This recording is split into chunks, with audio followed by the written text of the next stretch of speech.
And there are sort of four major problems that plague the groundwater system. And these are not problems in every region. So the issues that we have in Alabama or in the Gulf Coast are different from those that they have in the western United States. So not every region is going to have one of these problems, but there are four sort of major problems with the groundwater system. And this is in no order, so it's not one is worse than the other, but these are depletion, saltwater intrusion, land subsidence, and contamination. So we'll start first with depletion. Depletion is exactly what it sounds like. It's using too much groundwater. When you use more of something than you can replace, you deplete it, you start running out. And this is the case with the groundwater system. This refers to places where we're using more groundwater than rainfall and snowmelt are putting back into the ground. And so the groundwater in these areas is being depleted. Your book uses, this is kind of the standard example of what can happen. Here you have an area where you have a river. This is called a gaining stream. We didn't talk about gaining and losing streams, but this is a stream that actually gets water from the groundwater system. And then you have this wetland area next to it with all the abundant resources that you find in wetlands, all of the aquatic plants and animals that are unique to a wetlands area. And then you have this nice sort of forested area over here. And then you come in and you chop down all the trees and you build some type of facility there, and you put in a lot of irrigation wells which pump out enormous quantities of water, and that lowers the water table significantly. It also dries up your wetlands, so all those abundant plant and animal resources that are so unique are no longer have their habitat, and it dries up your stream as well over time. So this is an example of depletion. You don't have enough rainfall and snowmelt recharging the groundwater system to compensate for the water that's being removed. Now, the area of the United States that suffers the most with depletion is in the High Plains area. It actually runs from West Texas up through Oklahoma, Kansas, into Nebraska, and a little bit into South Dakota. And that's because this region is known as America's breadbasket, because this is primarily where wheat is grown. So bread, cakes, cookies, crackers, pasta, they're all made from wheat. And so this is the wheat growing region of the United States. And that wheat is irrigated by an unconfined aquifer. It's called the Ogallala Aquifer. That's the name of the aquifer. It's a very, very large aquifer because it extends across multiple states. And it's sand and gravel.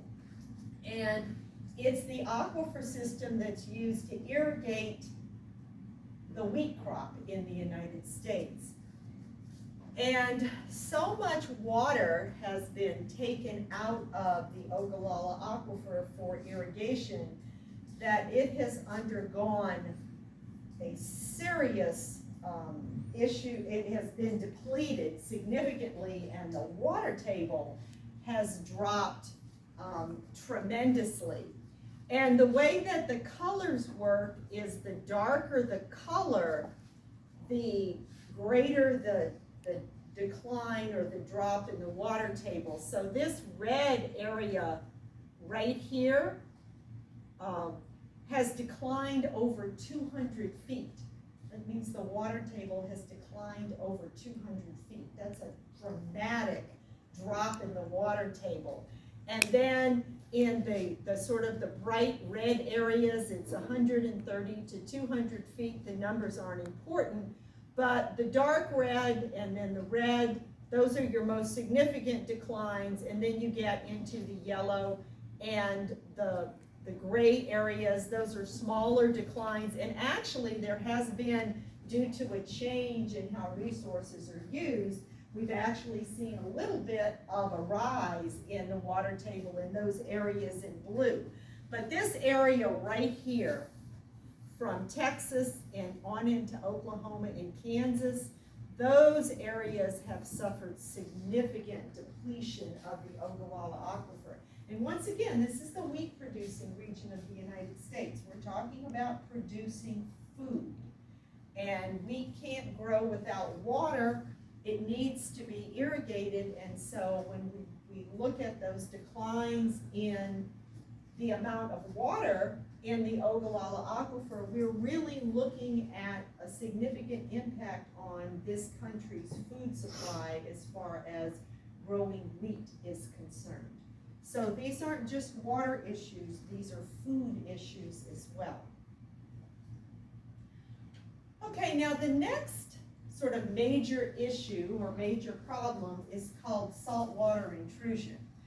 And this is a problem that affects coastal areas, not all coastal areas, but coastal areas that use groundwater. Not all coastal areas use groundwater. Some coastal areas use surface water instead. But in coastal areas that use groundwater, saltwater intrusion can be a major problem. So what happens is that as you approach the coastline, fresh groundwater actually floats on top of salty groundwater. And the reason that fresh water floats on top of salty groundwater is because salt water is denser, it's heavier than fresh water, which is why you float better in the ocean than you do in a swimming pool. It's easier to float in the ocean because salt water is denser than in a swimming pool because fresh water is less dense. So fresh groundwater in the aquifer actually sits on top of salty groundwater as you approach the coast. And the closer you get to the coast, your aquifer forms sort of a lens shape. So if you live in a coastal area that uses groundwater, you have to be very careful that when you put a well in and you start to pump your fresh groundwater, that you don't use a pumping rate that's too high. Because if you use a pumping rate that's too high, what you can do is you can pull that salty groundwater into your freshwater aquifer. And in that case, you've essentially contaminated your aquifer. Because there is a drinking water standard for the amount of dissolved salts that you can have in your groundwater, in your fresh groundwater, and that's based primarily on taste, because if you get too many dissolved salts in your groundwater, it tastes really bad. So if you pull your salty groundwater into your freshwater aquifer, you've essentially contaminated your aquifer with salty groundwater. And in that case, you have two options. Number one, you can do what's done in Dauphin Island, which is to treat the groundwater using a reverse osmosis process to remove the salts. So that would be one option if your groundwater has become too salty to drink. Your other option is to simply abandon your well and to drill a new well in a different location and try to do a better job than you did the first time around. Both of those options are expensive. Okay? Those are not inexpensive options. So I told you that as groundwater geologists, which is what I am, we're a bunch of nerdy number crunchers, and this is where your nerdy number crunching comes in. And you're trying to figure out, you know, if you're in a coastal aquifer, and you can look at the thickness of the aquifer, and you can look at all of its hydrologic properties, and you try to figure out what pumping rate you can use without drawing the salty groundwater into your freshwater system and essentially rendering it useless, or at least having to spend a lot more money to be able to use that water. So one area that has really significant problems with saltwater intrusion is Florida and the Miami area. These are maps of Broward and Miami-Dade counties, and this area has significant issues with saltwater intrusion. And what this red line represents, that represents the limit of saltwater intrusion as of 2019. So in Broward County, this is the limit that the salt water has intruded into the freshwater aquifers. And in Miami-Dade counties, this red line represents the limit that the salt water has intruded into the freshwater system. So we're talking about an area with a very high population density. There's a lot of people who live in Florida, and particularly that part of Florida. You know, whether they move there because they want to live in a place where they like warm weather, or they like living in a place that doesn't pay state income tax or whatever, we're talking about a really high population area with a huge demand on their water system. And they're right on the coast.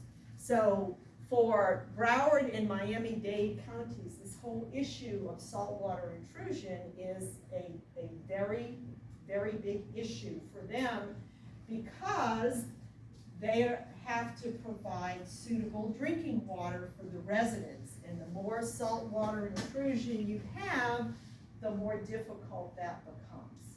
So then you have to start looking at either finding another source of water, once again using reverse osmosis to treat the water you have, drilling some new wells. Whatever you're going to do to try to solve that problem is going to cost a lot of money.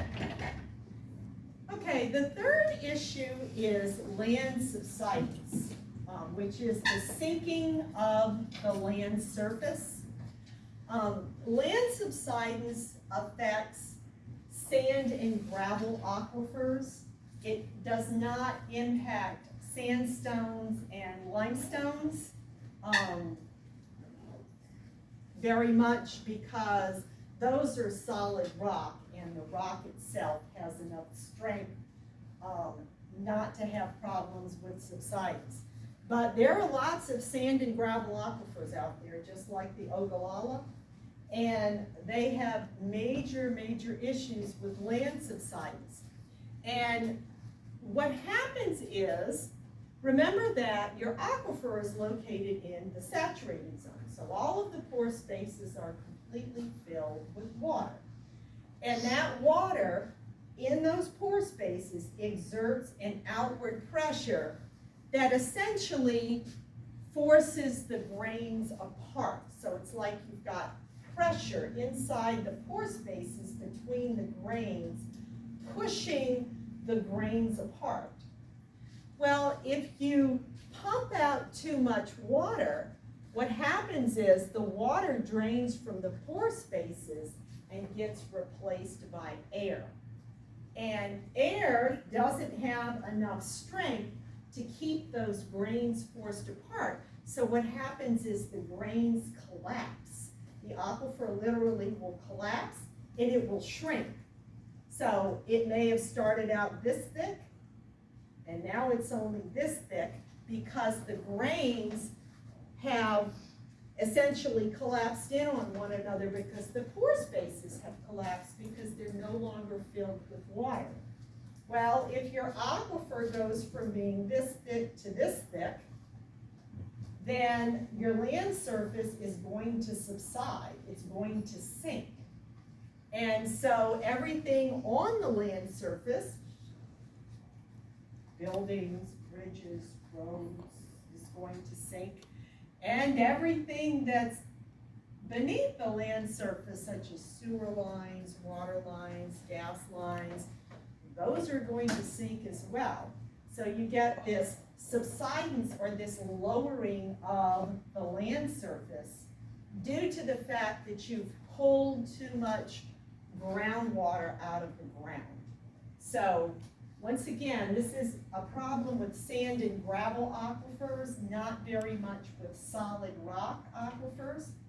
But with sand and gravel aquifers, and there are a lot of those out there, you have not only issues with depletion, but you sort of compound it with issues of land subsidence. Now the question is always asked, well, if taking water out causes the grains to collapse and causes land subsidence, can you pump water back into the ground and sort of fluff it up? And the answer is kind of, but not really. I mean, if you do add water to the system, you can see some recovery, but you're never going to get back to where you were. So you can't just sort of pump water into the ground and fluff it back up. It doesn't work like that. And the other issue is you have the problem in the first place because you're using too much water. So if you're trying to find water to put back into the ground to sort of reverse your process, where are you going to get it from?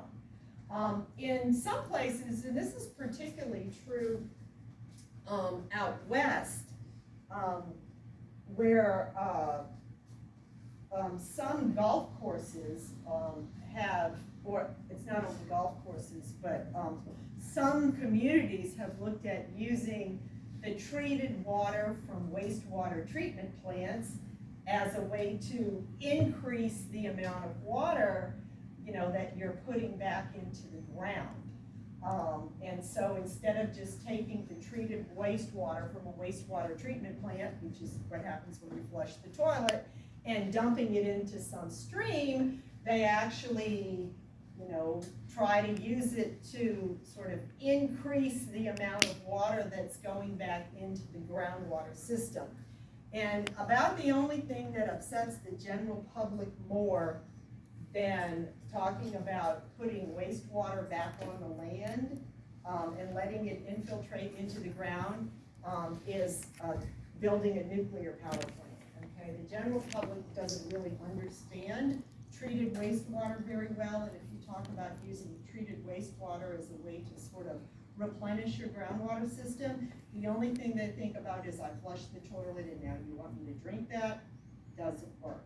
So there are some places, particularly out west, where they try doing it with like parks and golf courses and stuff. It's not an idea that's really caught on because the general public is really squeamish about wastewater. Now, Italy has two of the best known issues with land subsidence from excessive groundwater withdrawal. And one, of course, is the Leaning Tower of Pisa. And the reason the Leaning Tower of Pisa leans is, and it wasn't built that way, is because of land subsidence due to groundwater withdrawal. And so there's been some subsiding of the land surface and the tower leans. But that's why the Leaning Tower of Pisa leans, is because of land subsidence due to groundwater withdrawal. Not all cases of land subsidence are due to excessive groundwater withdrawal. There are other things that can cause land subsidence. But in the case of the Leaning Tower of Pisa, it's excessive groundwater withdrawal. Another place that's really suffering is Venice, Italy. Venice is actually an island, and it uses groundwater. Venice, of course, is famous for having the canals. Anybody been to Venice? Venice is a great place. It has the canals, but Venice is actually sinking. And the reason that Venice is sinking is because of excessive groundwater withdrawal. And this is St. Mark's Cathedral. This is one of the most famous landmarks in Venice, and it floods routinely these days because Venice is sinking, and then when you combine that with concern over sea level rise due to climate change, it's not looking real good for Venice, Italy, because they've got that bad combination of the potential for a rising sea level, but Venice is sinking, and it's sinking due to excessive groundwater withdrawal. And so, you know, Venice is one of the grand and glorious, beautiful, just a remarkable city in the world, and unfortunately it is sinking, and a large reason for that is due to excessive groundwater withdrawal. Now, in the United States, the sort of best known case of groundwater withdrawal occurs in the San Joaquin Valley, which is in central California. The San Joaquin Valley is a major agricultural region in the United States. A lot of vegetables that are grown in the San Joaquin Valley, in the Central Valley of California. And so this is, once again, a major food producing region in the United States. And it's being irrigated with a shallow aquifer. It's not the Ogallala, that's over toward the east, different shallow aquifer in the Central Valley, and of sand and gravel.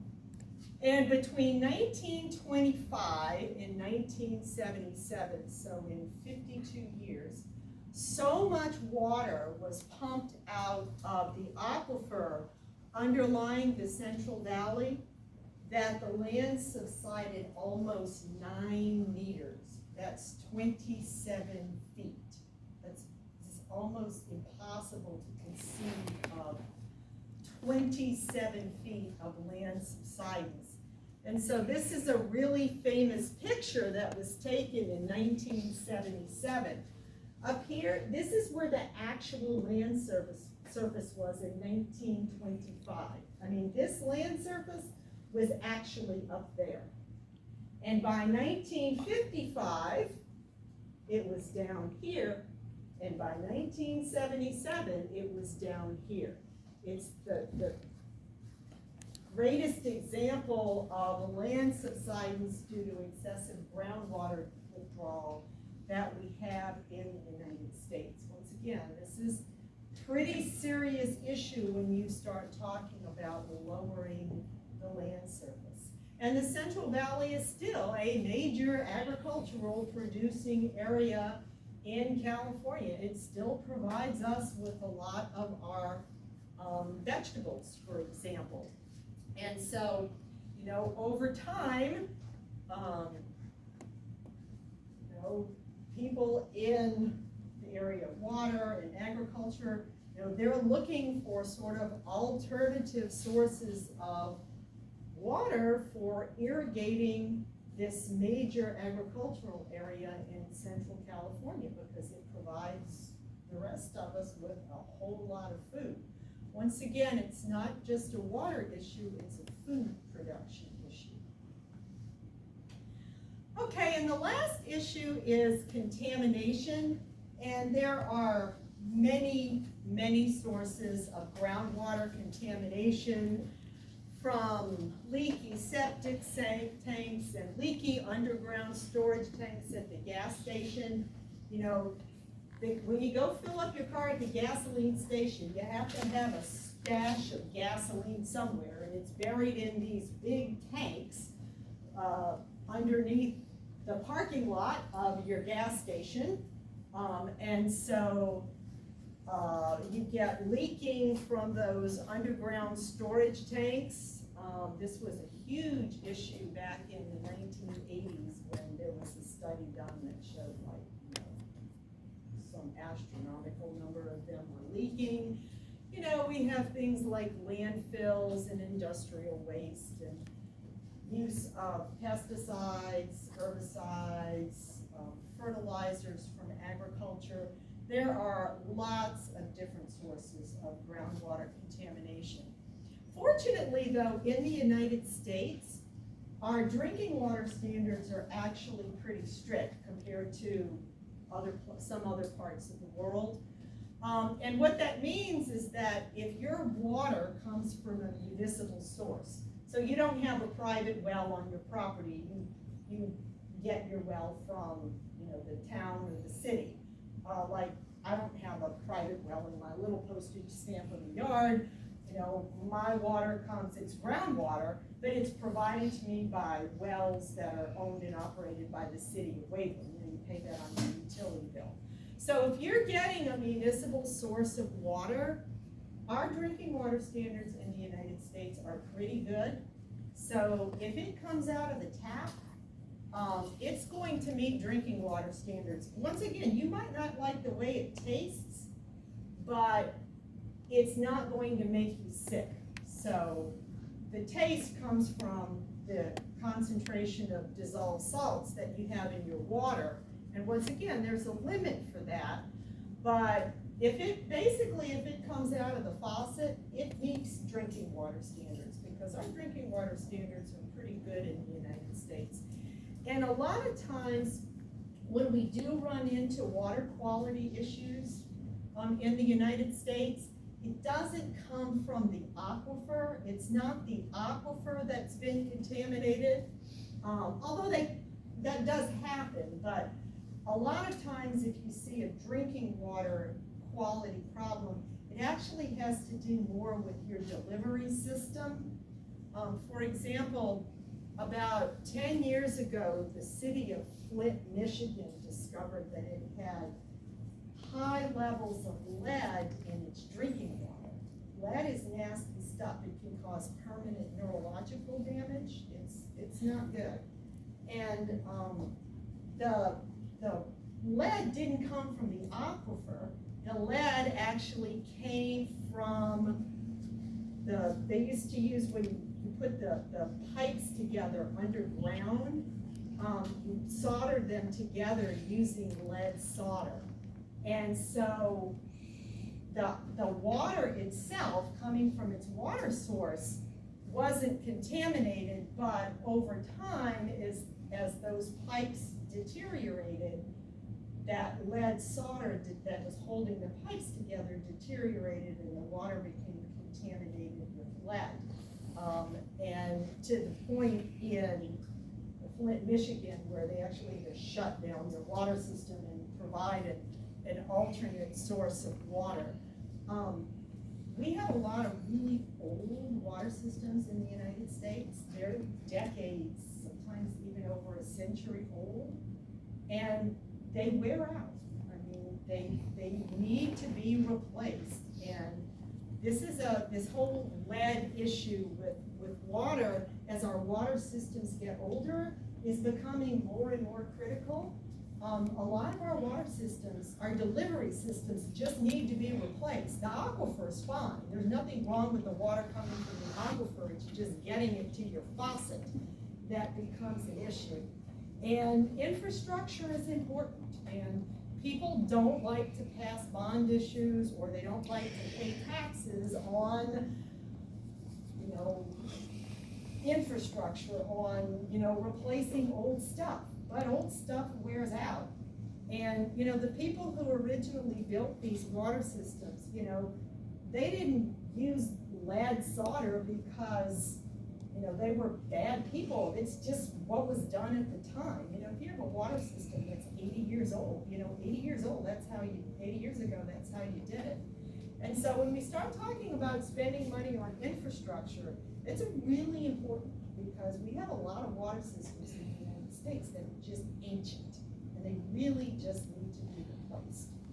Same thing goes with the wastewater treatment plants and any type of facility like that. They get old, and they just get worn out, and they need to be replaced with new stuff, and it costs a lot of money to do that.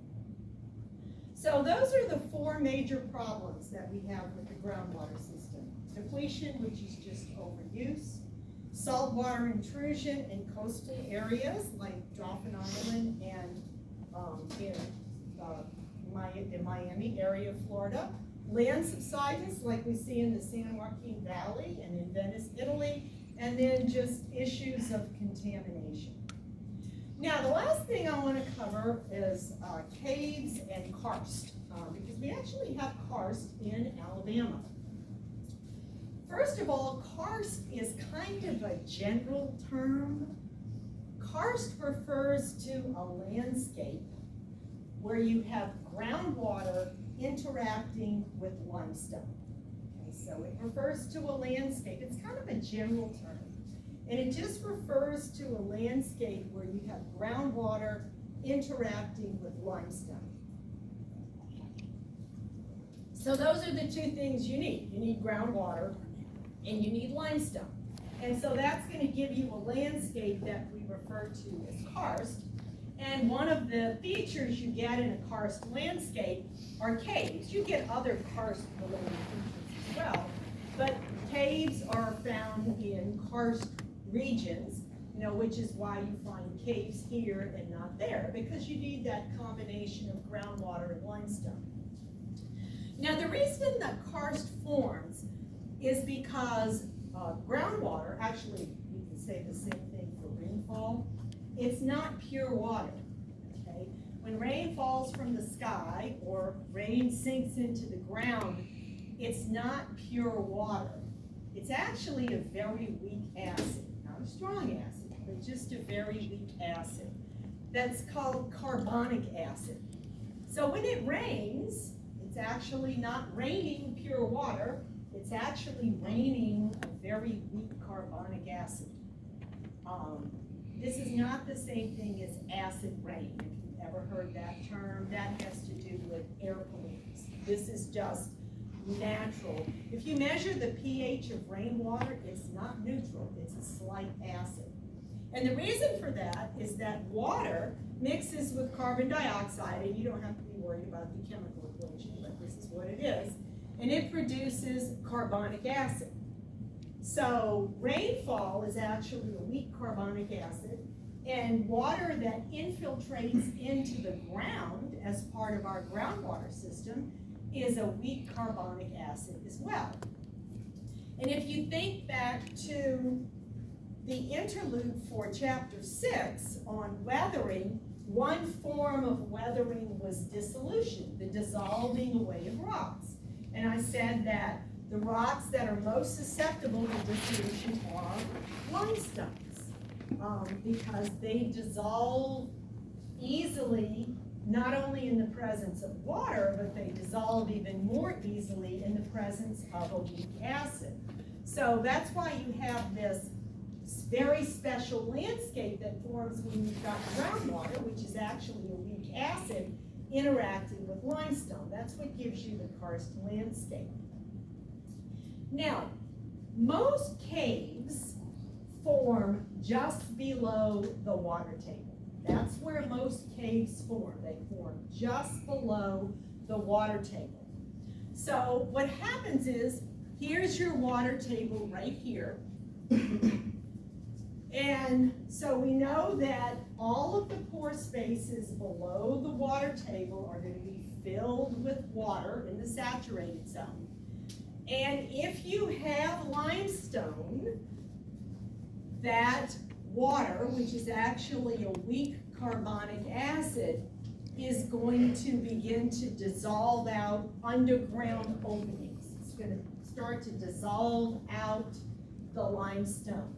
So you get these big underground openings, or caves, or caverns, whatever term you want to use.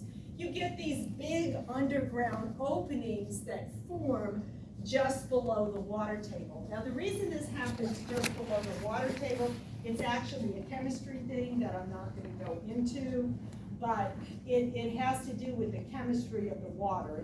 It just so happens that it's just right below the water table where you get the maximum dissolution. So you get all of these big underground openings that are dissolved out just below the water table.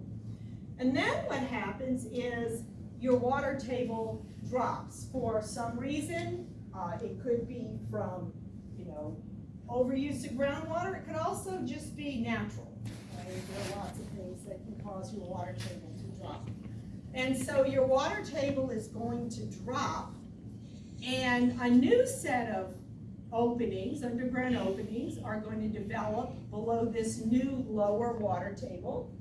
And air is going to fill in the openings left behind, the caves and caverns that mark where the water table used to be. So these are going to fill, this is going to fill with air, and then you're going to get a whole new set of caves or caverns or underground openings that'll form below this new position of the water table. This is why if you visit a cave, it often has different levels. Each one of those levels forms when the water table was at a different elevation. So that's how caves and caverns are formed. They form over time. There's another feature that you find in karst regions, and that's called a sinkhole. Now, the general press has grabbed onto the term sinkhole, and anytime there's a hole in the ground, they call it a sinkhole, and that is not correct. A sinkhole is a karst feature. You find it in the karst landscape, so you need that interaction of groundwater and limestone to have a true sinkhole. So not every hole in the ground is a sinkhole. It's only a sinkhole if it's in a karst region. And so what happens is the same process. You've got these, underground openings forming just below the water table because the limestone is being dissolved. And then what happens is all the stuff on top of the limestone, it falls into that underground opening. So you get a big hole in the ground, but that big hole is caused by the fact that you have this large underground opening that's been caused by limestone being dissolved by the groundwater, and then essentially the surface falls into the hole. And so you're left with a big hole in the ground. That's what a sinkhole is. So it's not every hole in the ground is not a sinkhole, because not every hole in the ground forms because you've got this big underground opening formed by the dissolution of limestone. Okay? There are other reasons you can have big holes in the ground, but this is what a true sinkhole is. So this is the Devil's Sinkhole, which is located in Texas. Texas has a lot of limestone, so Texas has a lot of sinkholes. They're generally pretty circular, and sometimes they will open up like kind of collapse over a period of time, and sometimes they just go just all at one time. And so places with a lot of limestone have a lot of sinkholes. So Texas and Florida and Kentucky and Missouri and Alabama has sinkholes in their karst areas as well. So these are really common features. Now, this is probably one of the most famous sinkholes in the United States, and it's not famous because it's a sinkhole in Florida, because Florida is loaded with sinkholes. If you look at a map of Central Florida, you see all these little round lakes on the map. Those are all sinkholes. Okay, so Florida has a lot of sinkholes. But what this sinkhole is very famous for is for what fell in the hole. So it's in Central Florida in a place called Winter Park in 1981. And there was this big sinkhole that developed, and it was one that just went. And it took out a house. It took out a half of a municipal swimming pool. That's what this is right here. But the reason it's so famous is it took out a car repair lot that specialized in the repair of Porsches. And it actually gobbled up, I think it was 5 Porsches. So if you can imagine, going to drop off your zippy little, very expensive sports car before you go to work for a tune-up, oil change, tires, whatever, and you come back after work and there's your beloved Porsche sitting at the bottom of this vehicle. And that big. That's what happened.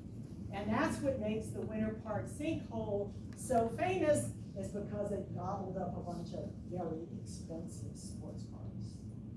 Okay, so it's always the classic example that's used.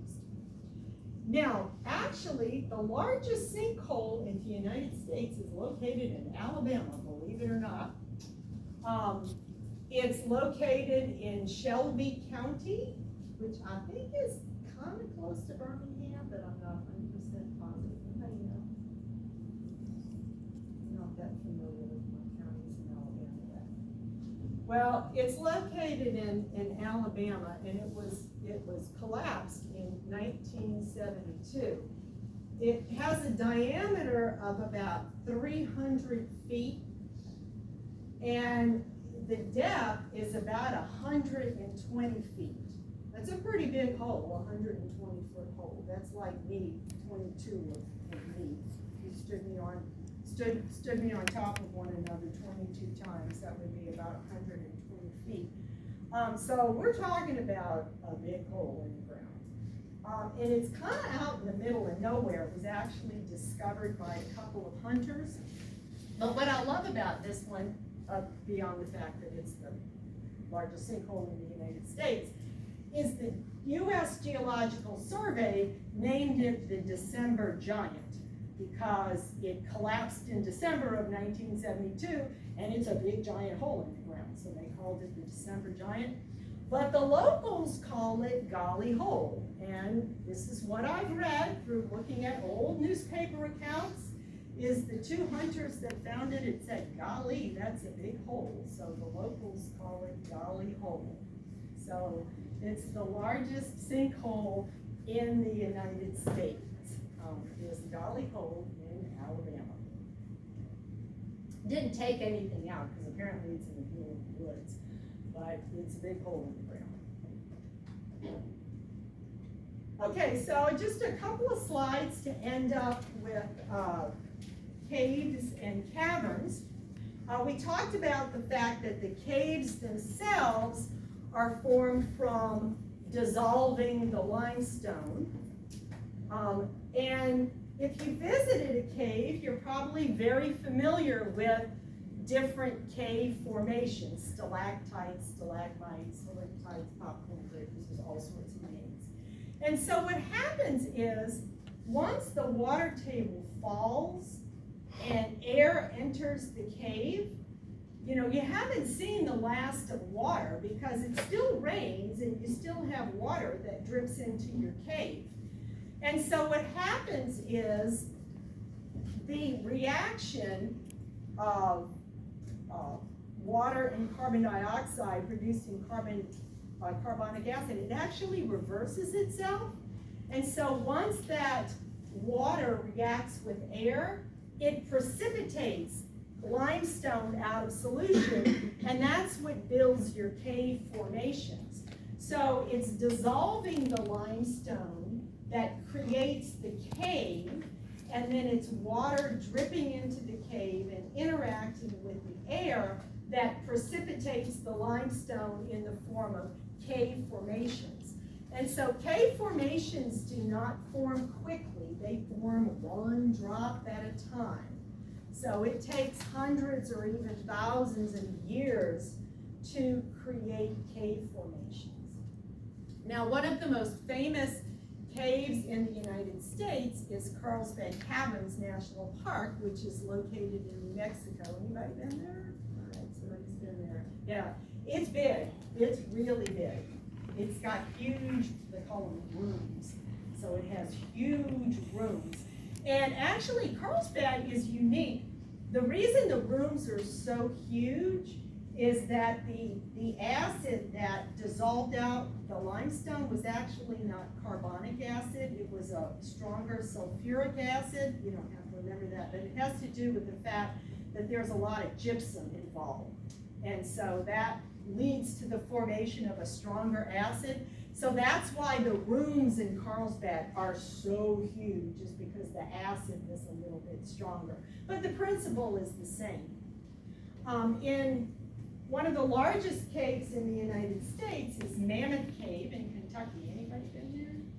You've been there too. Okay, I've never been to Mammoth. It's a massive cave in Kentucky. Kentucky has a lot of limestone, so it has a lot of caves.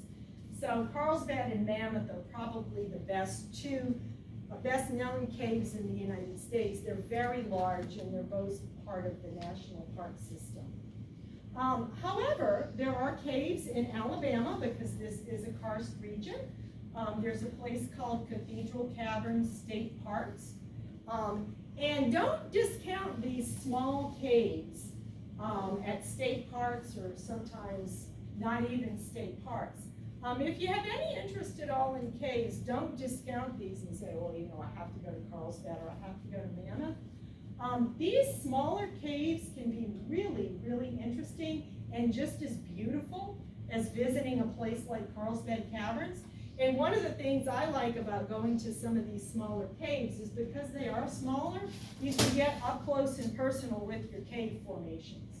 In Carlsbad, you're sitting in this vast underground room, and there's a long distance between you and the cave formation. But in some of these smaller caves, I mean, you can almost get nose to nose with these cave formations. And you can see just as beautiful features, just kind of maybe on a smaller scale, but it can be just as wonderful. So if you find yourself with, you know, if you have an interest in caves or you're finding yourself going to a place and, you know, they have a cave there, you know, and you've got the time and the interest, you know, don't just run by because you could think, oh, it just, you know, can't be much if it's just a small cave. These small caves are actually quite impressive. And there are lots of small caves all over in Alabama and in northern Arkansas and in Missouri. Lots and lots of these smaller caves are really impressive. Okay, any questions? Okay, well, once again, I'm really sorry that I deleted your chapter 16 homework, so Karen, you did your homework if you wouldn't mind doing it again.